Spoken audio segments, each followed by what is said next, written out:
ভোরবেলা ঢাকার উত্তরা বিমানবন্দর রেল স্টেশন সবসময় এক আলাদা আমেজে ভরে থাকে।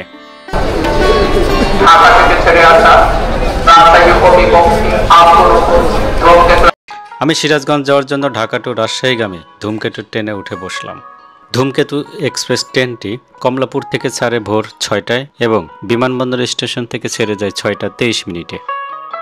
রাস্তার পাশে গাছপালা, বাড়িঘর ও সবুজ দৃশ্যকে পেছনের দিকে ঠেলে ট্রেন দ্রুত গতিতে চলছে সামনের দিকে। পেছনে ফেলে এসেছি শহরের ব্যস্ততা। পথিমধ্যে গাজীপুর টাঙ্গাইল হয়ে ট্রেন যায় যমুনা রেল সেতুর দিকে। প্রিয় দর্শক, আপনাদেরকে জানিয়ে রাখি যে এলেঙ্গা হতে যমুনা সেতুর পূর্ব পাশ এই রাস্তাটুকু ট্রেন লাইন ও সড়ক পথ একদম পাশাপাশি, যা ট্রেনে যাওয়ার সময় এক অভূতপূর্ব অনুভূতি সৃষ্টি হয়, যা সড়ক পথে গেলে বোঝা যায় না।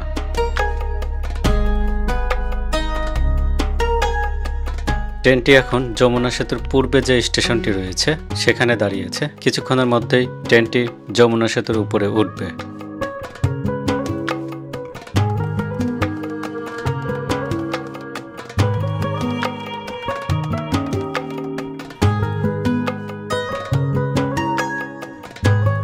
বিশাল যমুনা নদী পার হওয়ার সময় জানালার বাইরে চোখ রাখতেই মন ভরে যায়। সেতুর উপর দাঁড়িয়ে নিচে তাকালে দেখা যায় পানির ঢেউ, দূরে নৌকার চলাচল। এটা যাত্রার সবচেয়ে সুন্দর অংশগুলোর মধ্যে একটি।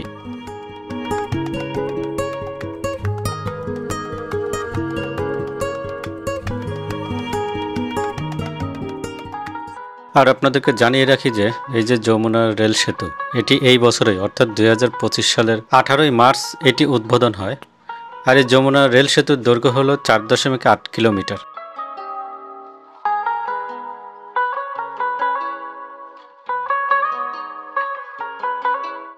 অবশেষে আমরা রেল সেতুটি পার হলাম।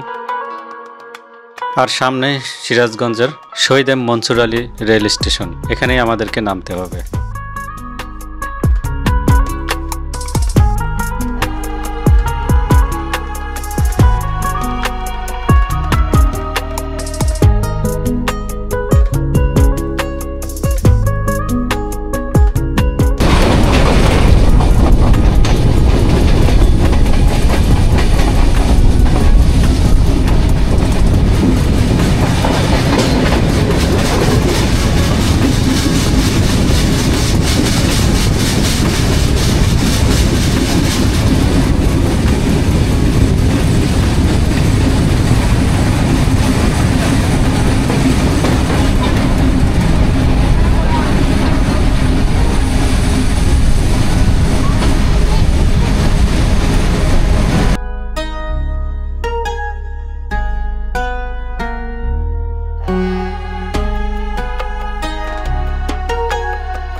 এখান থেকে আমরা যাব এখন এনায়েতপুর, অর্থাৎ এই যে রেল স্টেশনের উত্তর পাশে হলো সিরাজগঞ্জ শহর আর দক্ষিণ পাশটাতে হলো সিরাজগঞ্জের বেলকুচি এনায়েতপুর উপজেলা।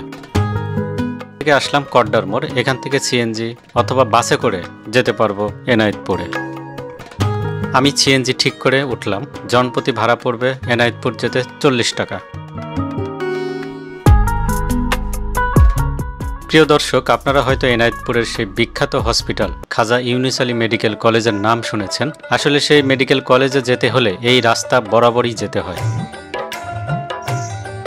রাস্তার দুই পাশে ছোট ছোট খাল, খেলার মাঠ, কৃষি জমি আর মাঝে সবুজ ধান ক্ষেত। শীত বা বসন্তকালে এই দৃশ্যটি আরো সুন্দর দেখা যায়। তখন থাকে সরিষার ক্ষেত, অর্থাৎ সরিষা ফুলের হলুদ কালারে পুরো এলাকা সয়লাব থাকে।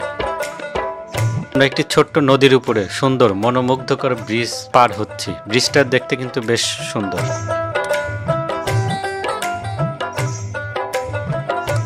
পথে ছোট ছোট গ্রাম, টিনের ঘর, চায়ের দোকান আর রাস্তার ধারে দাঁড়িয়ে থাকা বিশাল গাছ চোখে পড়ে।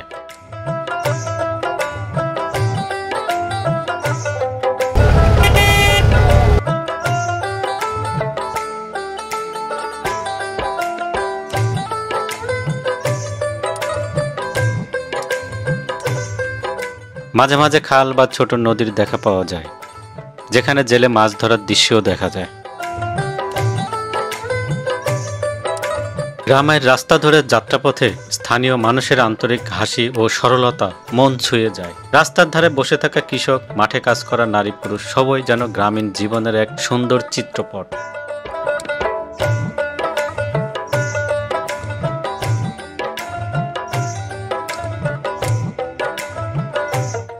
গ্রামের ব্যস্ততম চায়ের দোকানগুলো, রাস্তার সৌন্দর্য চোখে পড়ার মতো। রাস্তার প্রায় সকল অংশই যাবার পথে হাতের বাম পাশে বিশাল দৈর্ঘ্যের খাল রয়েছে, যা রাস্তার সৌন্দর্যকে বাড়িয়ে দিয়েছে বহুগুণে।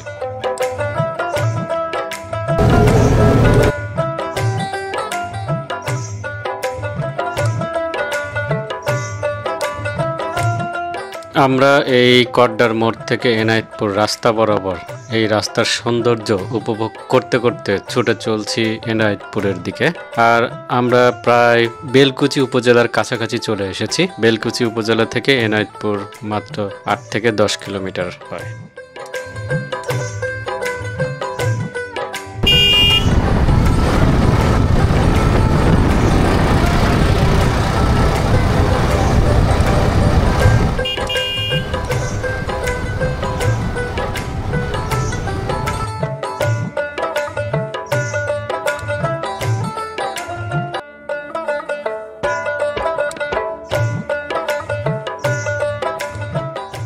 প্রিয় দর্শক, এখন যে বাজারটি দেখতে পাচ্ছেন এটি হলো বেলকুচি বাজার। অর্থাৎ এইখানে চালা, বেলকুচি, সোহাগপুর এই 3টা জায়গা মিলে এই বাজারটি অবস্থিত।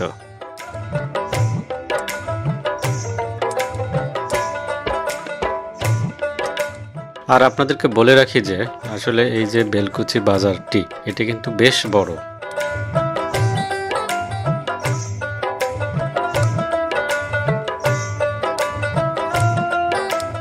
অবশেষে আমরা সুন্দর একটা জার্নি করে পৌঁছে গেলাম এনায়েতপুর।